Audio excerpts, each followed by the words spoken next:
beloved Boss Mike Cervera.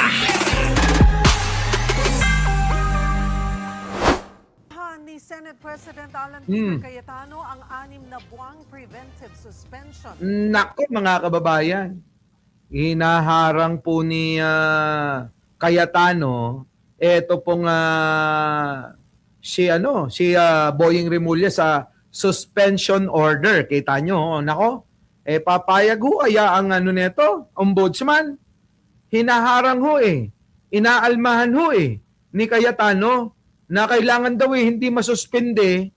Sino? Si Mao Zedong. Grabe no mga kababayan Si Mao Zedong ay pinoprotektahan ngayon ni Alan Bading Cayetano. Mga kababayan, paano na ho ito? Mga kababayan, paano na? Siyempre, kailangan niya yan na protektahan. Kasi yan, kapag kayan ay nasuspende, sigurado ito kakanta Ikakanta niya lahat kung sino yung mga magkakakutsaba na mga senador na nag-utos sa kanya na gawin niya lahat yung drama na yun. Kaya nanganganib ho takot na ho. Itong kampo ni Alan Peter Bading Cayetano.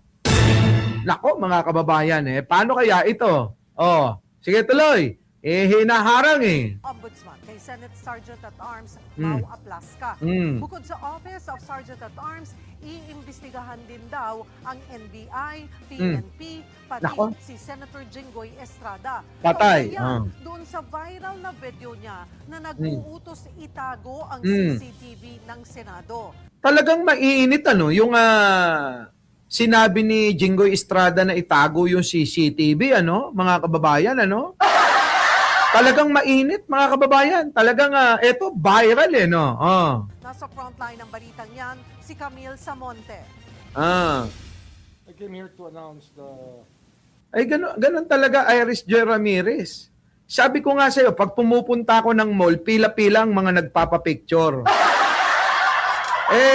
Ako nagugulat. Baka nga karamihan nga doon sa mga nagpapapicture sa akin, mga DDS sa totoo lang feeling ko, yung mga nagpapapicture sa akin, mga DDS tuloy. That there was a recommendation and I signed for a 6-month preventive suspension of the Sergeant at Arms, of the Acting Sergeant at Arms of the Senate, Plasca, effective today. Dalawang araw matapos ang barilan sa Senado, pinatawan ng 6 na buwang preventive suspension ni Ombudsman Boying Remulla si Acting Senate Sergeant at Arms Mau Aplasca. Naipadala na raw ang order sa Senado. Ang mga pangyayaring ito hindi katanggap-tanggap, lalo-lalo na siya ay gumaganap bilang Sergeant at Arms at siya pa nagpaputok unang putok ng baril. Yeah. It's worrisome if we allow this to go. Ayon kay Remulla, pwedeng umapela si Aplasca, pero Mag-iimbestiga tayo, hindi tayo pwede maglagay ng tao na maaaring maka-impluwensya sa mga bagay na kailangan nating mabungkal dito sa Senado. Nako. Siyempre, kaya nga tayo nagpe-preventive suspension ay undue influence. Paano nga ngayon Manong Boying si Cayetano hinaharang nga ayaw niyang sundin yung iyong binigay na preventive suspension dito nga kay Mao Zedong na bata niya yun Bata niya siyempre, pro-protektahan niya yun. Anong gagawin niyo ngayon? Tutunga nga kayo? Hindi pwedeng ganon. Pagtatawanan lang kayo ng mga tao, Manong Boying. Tuloy. bukod sa Office of Sergeant at Arms o OSAA, iimbisigahan din ng NBI at pulisya. Kasunod ng announcement ng Ombudsman, nag-Facebook Live si Senate President Alan Peter Cayetano at nanawagang suspindihin din sina NBI Director Melvin Matibag at Attorney Jerome Bomediano na siyang... Kita nyo mga kababayan, balikan kung sususpindihin nyo si Mao Zedong namin, kailangan suspindihin din si Melvin Matibag. Nauna na nga akong sinabi ng DOJ na wala naman silang nakikita na kasalanan o pwedeng ikaso dito kay Melvin Matibag, di ba?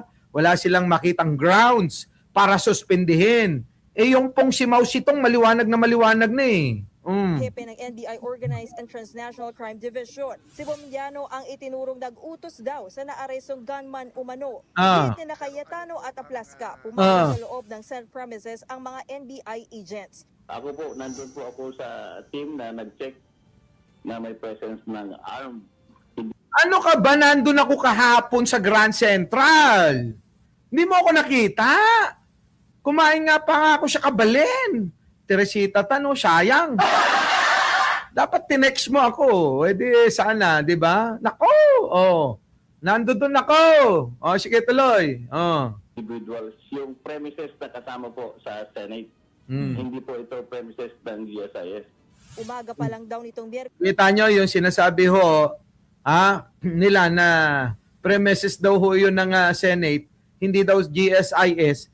Nasa labas nga ni, paano mo naman sasabing nasa Senate premises yan nasa labas. Anak ng pating talaga So ibig sabihin pag naupo ka dun sa sa pasilyo ng Senado nasa premises ka na, pwede, pero kung umupo ka lang, wala ka namang ginagawa, bakit mo naman puputukan? Pulis ay umaaligid na sa paligid ng Senado ang mga tauhan ng NBI. Kinagabihan nangyari ang barilan sa second floor ng Senado. Nagtamang hinala lang kayo. Di ba no? Parang nagtamang hinala lang sila dyan. Ngayon, eto na ho ngayon ang nangyayari. Labanan na ho ng NBI at saka Senado ito. Paano ngayon ito, mga kababayan? Nalalagay sa alanganin sila. Pare-parehas na ho sila Biruin yung mga kababayan ko, di ba? Tuloy. Kung saan may lagusan papuntang GSIS building. Nakita ni Aplasca ang mga NBI agent. Armado raw ito at hindi sumunod sa utos niyang ibaba ang kanilang baril. Sino ka? Sabi nga ni Boying di ba? Sino ka para pababain ng mga baril itong mga otoridad? Sino ka? Di ba? Sabi yun ni ni Boying, sino ka? Ano ka? Sino ka?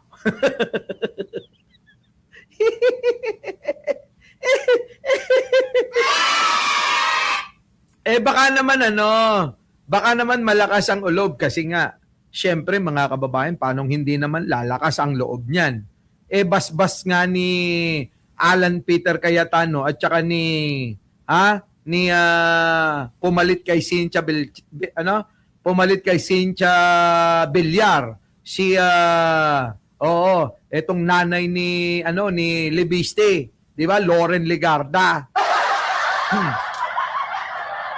Kaya nga yan sinusuka Pagsalit na ibaba po parang itinaas po nila yung mga baril at Kita nyo? Acting as if Siyempre otoridad 'yon, sir, boss. General Mao Zedong Aplasca. Mga NBI 'yon. Sabi nga ni Boying Remulla, sino ka para pababain mo ng mga barilyang mga otoridad? Sino ka? Sino ka? pupunta sila sa tactical position. Kaya nagpaputok po kami ng warning shot. Ako po personally ang nagpaputok ng warning shot.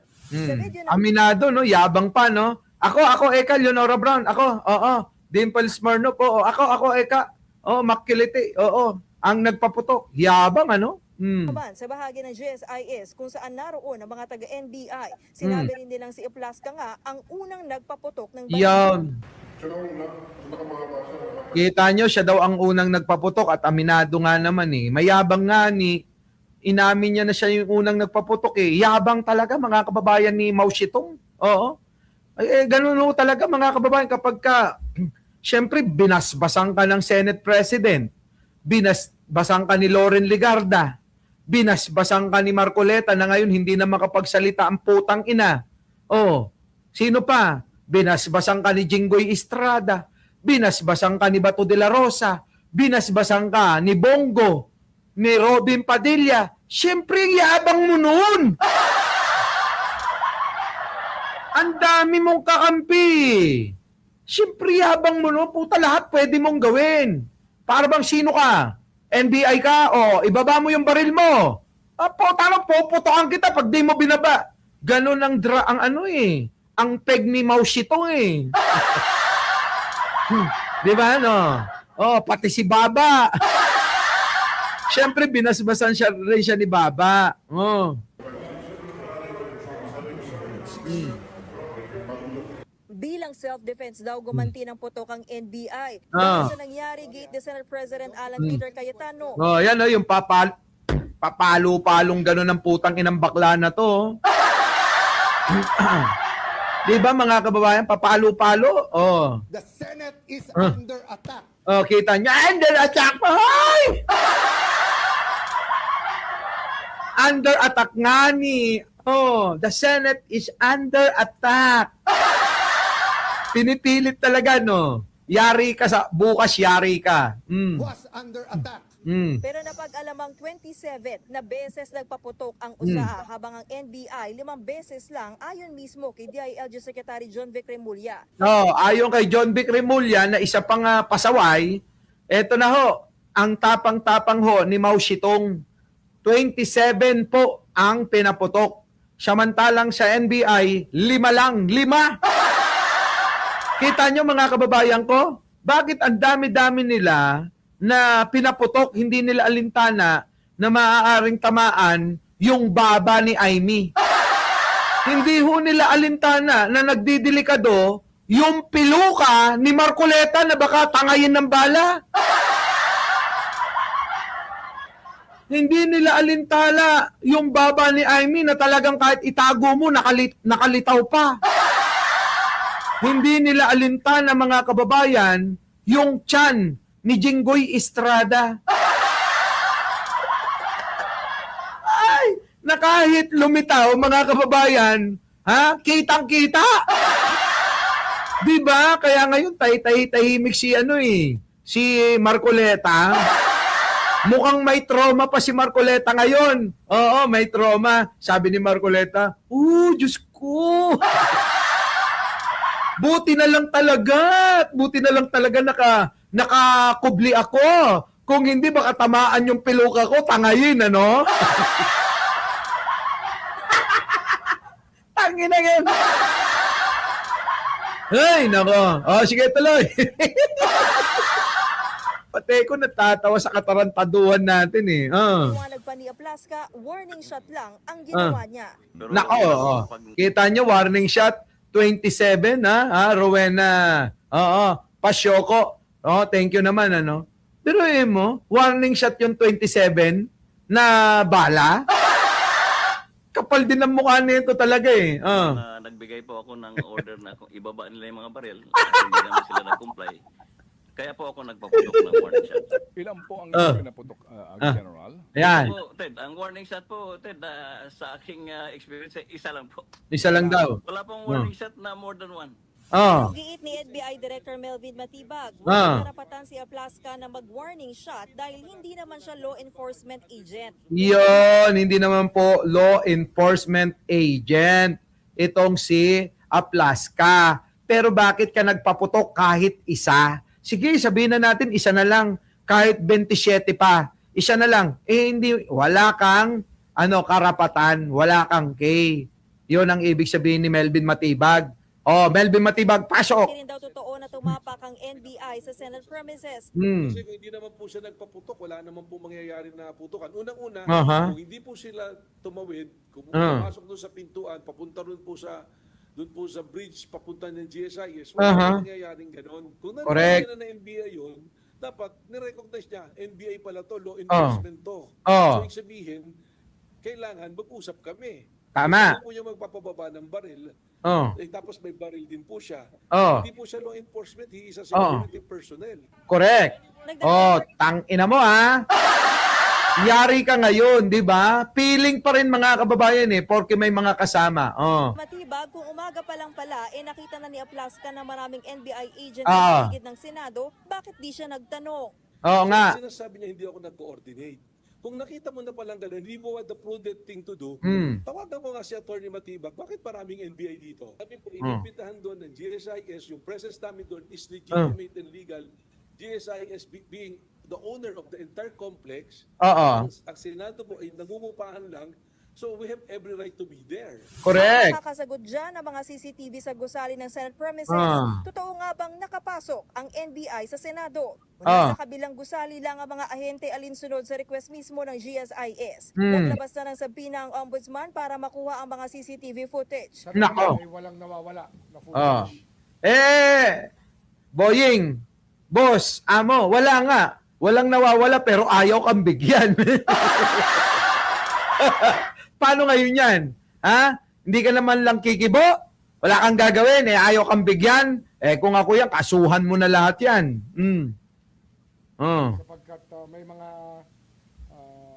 allegations, tsaka mayroong mga nagsasabi Na? bago na yung mga CCTV footage. Ah. Cover up dito.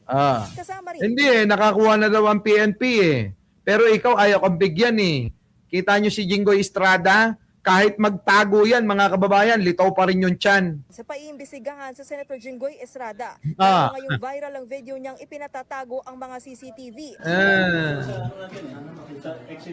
Ano to no? Big deal na big deal to no? Lahat talaga ng balita nakasingit to. Oo. Sabi ni Aichang, naku, oo. Baka pwede ho, mag-like ho kayo. Sige na ho.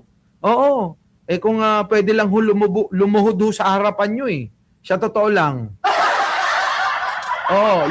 Luluhod po talaga ako Mag-like lang kayo. Ito na.